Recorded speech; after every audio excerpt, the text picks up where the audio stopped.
সুপ্রিয় দর্শকবৃন্দ, আসসালামু আলাইকুম রহমতুল্লাহি ওয়া বারাকাতুহু। প্রীতীয় শুভেচ্ছা নেবেন, আশা করি সকলেই ভালো আছেন। এবারের আইপিএলে বাংলাদেশের স্বনামধন্য ক্রিকেটার মুস্তাফিজুর রহমানকে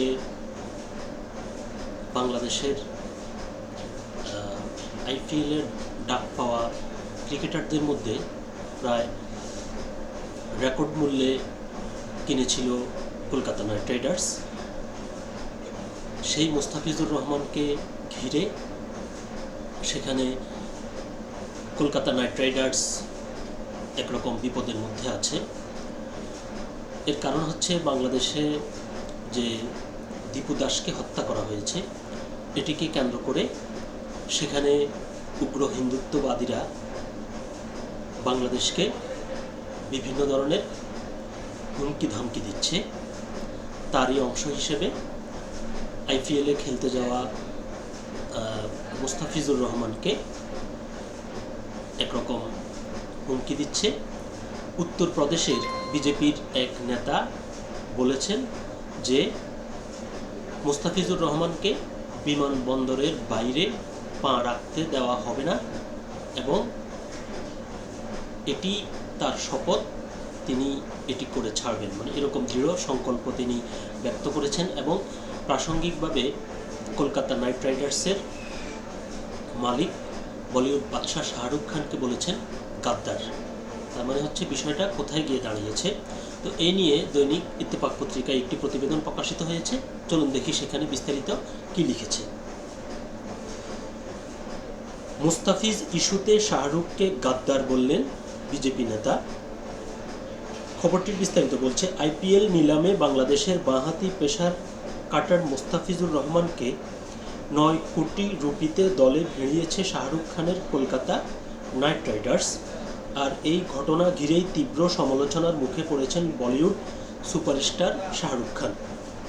তাকে গাদ্দার বা দেশদ্রোহী আখ্যা দিয়েছেন ভারতের উত্তরপ্রদেশের বিজেপির কট্টরপন্থী নেতা সঙ্গীত সোম। ভারতীয় গণমাধ্যম জানায়, মেঘা নিলামে মুস্তাফিজকে উচ্চ মূল্যে দলে ভেড়ানোয় ক্ষুব্ধ প্রতিক্রিয়া জানান সঙ্গীত সোম। তিনি বলেন, মুস্তাফিজুর রহমানের মতো খেলোয়াড়রা যদি ভারতে খেলতে আসেন তবে বিমানবন্দরের বাইরে পা রাখতে দেওয়া হবে না, এটাই আমার শপথ। শাহরুখ খানের মতো গাদ্দাররা বিষয়টি বুঝে নেওয়া উচিত। শুধু সমালোচনাতেই থামেননি এই বিজেপি নেতা। শাহরুখকে ভারতের অর্থ ব্যবহার করে দেশের স্বার্থ বিরোধী কার্যকলাপের অভিযোগও তোলেন তিনি। তার ভাষায়, দেশের মানুষ আপনাকে ভালোবেসে আজকের অবস্থানে এনেছে, কিন্তু সে অর্থ দিয়েই আপনি দেশদ্রোহী কাজ করছেন। কখনো পাকিস্তানকে সহায়তার কথা শোনা যায়, আবার কখনো বিদেশি খেলোয়াড় কিনতে কোটি কোটি টাকা খরচ হচ্ছে। এসব আর বরদাস্ত করা হবে না। শাহরুখ খানকে ঘিরে রাজনৈতিক সমালোচনা বা বিতর্ক এর আগেও হয়েছে, তবে এবার সরাসরি দেশদ্রোহী মন্তব্য পরিস্থিতিকে আরও উত্তপ্ত করে তুলেছে। মূল প্রতিবেদনটি এ পর্যন্তই ছিল। তো যারা কট্টর তারা সবসময় এই ভাষাতেই কথা বলে। তো এখন প্রশ্ন হচ্ছে যে আইপিএল অনুষ্ঠিত হতে যাচ্ছে, সেখানে কি শুধু শাহরুখ খান বেশি মূল্যে ক্রিকেটার কিনেছে, বিদেশি ক্রিকেটার কিনেছে, অন্য কোনো দল কিনেনি? এখানে মূলত বিষয়টা বেশি মূল্যে বিদেশি ক্রিকেটার কিনা নয়, এখানে মূল ইস্যুটা হচ্ছে বাংলাদেশ। যেহেতু শাহরুখের দলে মুস্তাফিজ খেলছে এবং মুস্তাফিজ একজন বাংলাদেশি, আর দীপু দাসকে বাংলাদেশে হত্যা করা হয়েছে, তার জন্য এই ভাষা, এই বিরোধিতা। এখন যেটি মূল কথা সেটি হলো, দীপু দাসকে যে হত্যা করা হয়েছে এতে বাংলাদেশের সব রাজনৈতিক দল, শ্রেণী পেশার মানুষ এর বিরোধিতা করেছে এবং বলছে যে এটি একটি অপরাধ। সরকারও স্বীকার করেছে যে এটি একটি অপরাধ, এটি ধর্মীয় কারণে তাকে হত্যা করা হয়নি। তাকে কিছু খারাপ ব্যক্তি তাদের স্বার্থ বিরোধী বলে মনে হয়েছে এবং তারা প্ল্যান পরিকল্পনা করে তাকে হত্যা করা হয়েছে। পত্রিকার খবরে এরকমটাই জানা যায়। এবং যারা এই হত্যার সাথে জড়িত এ পর্যন্ত প্রায় 10 থেকে 12 জনকে গ্রেপ্তারও করা হয়েছে। তাহলে এই যে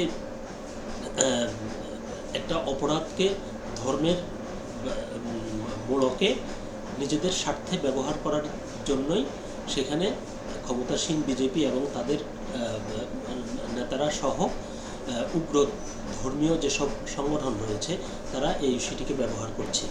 বাংলাদেশের পক্ষ থেকে বারবার বলা হচ্ছে এটি ধর্মীয় কারণে হয়নি, এরপরও তারা এটি নিয়ে বারবার এক ধরনের বিতর্ক সৃষ্টি করছে। সর্বশেষ এখন মুস্তাফিজকে নিয়ে এটি করছে এবং এই ঘটনাকে কেন্দ্র করে বাংলাদেশ এবং ভারতের মধ্যে কিন্তু কূটনৈতিক পর্যায়ে খুব রেষারেষি চলছে এবং সবশেষ বাংলাদেশ সেখানে ভারতীয়দের ভিসা দেওয়া বন্ধ করে দিয়েছে।